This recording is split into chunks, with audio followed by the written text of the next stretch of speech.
Mes chers frères et sœurs, chers amis dans le Christ, nous approchons de la fin du carême. Et c'est bien là la perspective du mystère pascal qui s'ouvre à nous. Les textes de la liturgie de la parole de ce 5e dimanche du carême nous laissent entrevoir cette joie prochaine de Pâques, la victoire de la vie sur la mort, le règne de Dieu sur les puissances des ténèbres. Tout commence en effet avec la grande prophétie de Jérémie au cours des jours sombres de l'exil dont le peuple juif a fait l'expérience. Le message de son annonce que nous avons écouté dans la première lecture, ce message-là est central. Il porte sur la responsabilité personnelle de l'homme, l'alliance nouvelle de Dieu et la conversion des cœurs. Comme Dieu le lui avait indiqué dans sa vision, le prophète Jérémie a clairement annoncé cette nouvelle et éternelle alliance que Dieu voulait contracter avec son peuple. Il disait à son peuple, « Voici venir des jours où je conclurai avec la maison d'Israël et avec la maison de Juda une alliance nouvelle. » Cette annonce incisive du prophète nous donne de comprendre aujourd'hui avec justesse deux réalités marquantes, inhérentes à l'histoire du salut des hommes.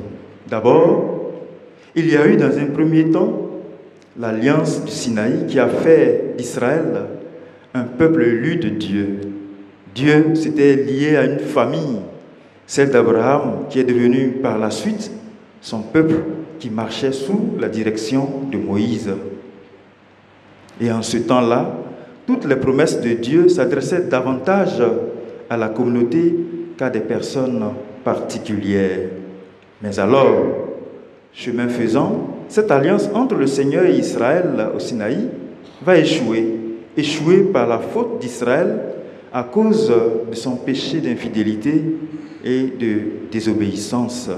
Conséquence, ils seront expulsés de leur terre et dispersés à travers les nations. Et maintenant, présent pour l'écouter, Yahvé, comme un père à son fils prodigue, s'adresse à eux par le touchement de son prophète pour une alliance nouvelle. Et cette alliance se veut toute particulière. Il ne s'agira pas de conclure une autre du même genre que la première pour lier Dieu à une famille ou à une maison, à une nation de la terre, parce que l'homme serait pécheur et incapable de sortir de son péché. Il ne s'agit pas non plus d'une alliance qui serait gravée sur des tables de pierre, comme ses premiers commandements, mais il s'agira d'une alliance nouvelle qui sera inscrite dans le cœur par l'évangile du Christ, de notre Seigneur. Elle maintiendra les lois de Dieu et une forme d'éducation évangélique qui communique aisément la grâce de Dieu à tous. Elle maintiendra tout le peuple dans son amour, dans sa paix et sa justice.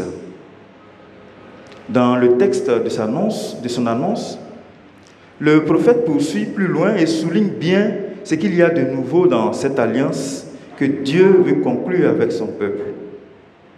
Ce qu'il y a de nouveau dans cette alliance que promet le prophète Jérémie au peuple, c'est bien le renouvellement de l'homme plutôt qu'un simple changement de clause de l'alliance. Au fond, l'homme renouvelé sera celui qui se vêtira dans le quotidien de son existence à la conversion du cœur. Il travaillera et s'accordera aux appels de Dieu. Et ainsi, Dieu établira en lui la nouveauté de son alliance, qui n'est rien d'autre que la grâce de son amour, sa bonté et sa miséricorde. Pour nous aujourd'hui, comme pour le peuple d'Israël d'alors, c'est la vraie vie qui est envisagée. Elle nous sera donnée par Dieu lui-même dans l'esprit de son alliance qu'il conclut avec l'homme et tout homme. Dieu qui ne se laisse pas rebuter par nos infidélités, cherche toujours à établir en nous la nouveauté de son amour. Si son peuple, comme l'a annoncé le prophète, a brisé cette alliance avec lui, il revient encore une fois, par amour et dans la fidélité, transfigurer son alliance par le don de son Fils, né de lui et de Marie. Dans l'évangile de ce dimanche, Saint Jean nous donne de le découvrir. C'est Jésus-là sous une facette dans des jours les plus sombres. Tout bouleversé, Jésus choisit dans la nuit de son agonie à Gethsémani, non pas d'être délivré de l'heure de sa passion, mais d'accomplir le dessein du Père. Jésus consent à mourir. Et c'est dans un acte d'obéissance à son Père qu'il joint l'acte à sa parole comme fils du Père et envoyé dans le monde pour le salut des hommes. L'heure est venue où le Fils de l'homme doit être glorifié, nous déclare Jésus. Que veut-il signifier par cette déclaration? Qu'est-ce que c'est que l'heure est venue?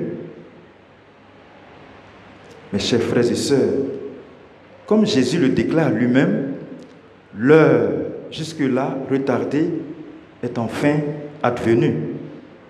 Elle est advenue avec un enfouissement dans la mort. Cette heure significative est pour lui un passage douloureux, un passage où le trouble et la détresse viennent envahir tout son être, son cœur et son âme. Si le retour à la vie de Lazare préfigurait cette heure, la venue des Grecs pour le voir, comme nous le rapporte Saint Jean dans cet évangile, cette venue-là en manifeste déjà dans une pleine réalisation de cette heure-là. Les Grecs, tels que désignés dans le contexte de cet évangile, n'étaient pas des Juifs qui vivaient en Grèce, encore moins ceux qui parlaient la langue. C'étaient plutôt des païens devenus sympathisants du judaïsme qui n'ont pas voulu aller jusqu'à la circoncision. Ils avaient juste fait le choix du Dieu d'Israël pour observer quelques-unes de leurs pratiques comme le Shabbat, les prescriptions alimentaires, le pèlerinage à Jérusalem. À l'occasion de sa venue à Jérusalem, et eux-mêmes aussi de passage pour la fête de Pâques, ils demandent aux disciples à voir Jésus, sans doute pour croire en lui. Mais à leur demande, ceux-ci ne recevront pas une réponse directe. Ils ne verront pas non plus Jésus par eux-mêmes, comme ils l'ont souhaité, quand bien même qu'ils le connaissaient par la prédication des apôtres. La réponse que fait Jésus ne semble pas concerner directement la demande adressée par les Grecs. On aurait pu dire que leur démarche n'a pas eu de suite. Et pourtant, c'est bien une réponse que Jésus leur donne. Il livre ce qu'il faut bien appeler son testament spirituel. À la lumière de sa vie donnée, à la lumière de sa vie d'homme vécu jusqu'au bout, Jésus dévoile en quelque sorte, en quelques mots, ce que cela signifie que d'être pleinement humain. Il livre sa dernière béatitude. Et sa formulation semble un peu énigmatique. C'est tout à fait l'idée qui explique à quelles conditions on peut le voir, ne serait-ce que pour répondre à la demande faite par les Grecs auprès de ses apôtres. Pour ce faire, Jésus parle aux deux disciples, Philippe et André. Et ce qu'il leur dit les concerne en premier, parce qu'appelé plus tard à signifier au monde païen que dans sa mort, le salut éternel serait ouvert à tous les hommes de ce monde. Mes chers frères et sœurs, l'heure de Jésus, c'est à la fois sa mort en croix et sa glorification à la résurrection. Pour exprimer la fécondité de cette mort appelée à conduire à sa glorification, Jésus part d'une petite parabole très familière au monde paysan. Cette parabole porte sur le grain de blé qui meurt pour porter des fruits. Dans la compréhension logique de cette parabole, il y a une opposition introduite par Jésus. Cette opposition est moins entre mourir ou vivre qu'entre mourir pour porter du fruit. Alors, et c'est bien là la portée de cette parabole, comme le grain, Jésus doit mourir, être mis en terre, mourir pour ainsi porter du fruit pour notre monde marqué par le péché.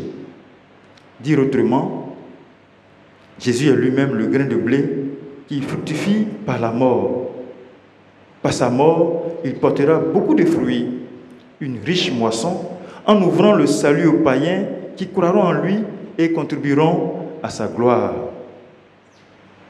Pour vous le dire ainsi, la mort de Jésus est non seulement un passage obligé, une nécessité pour qu'il entre dans la gloire, mais c'est aussi la condition pour que l'Église, corps du Christ, naisse et se multiplie jusqu'à nos jours.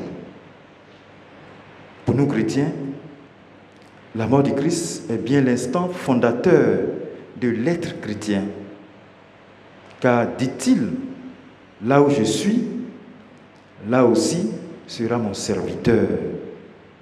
La communauté de croyants que nous constituons est associée au destin de Jésus. Nous sommes les fidèles du Christ.